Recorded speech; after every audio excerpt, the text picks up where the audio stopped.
Shukor nakaslem jong unongsan Hima.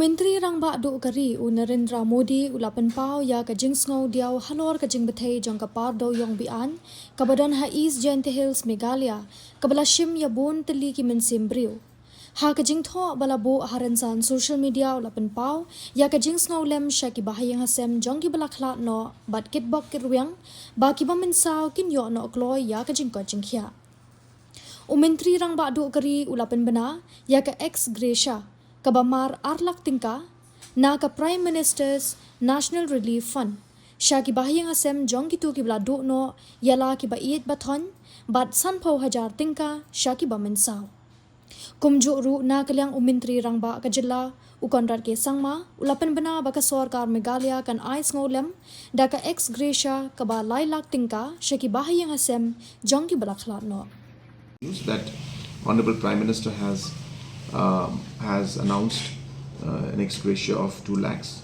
So it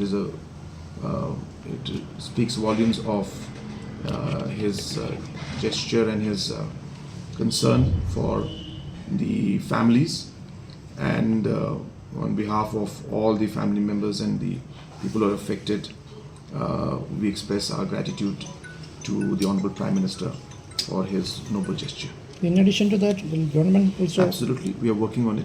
We'll announce it. Our cabinet ministers are going tomorrow and we'll assess the situation and we'll take a call. But definitely we're looking into it.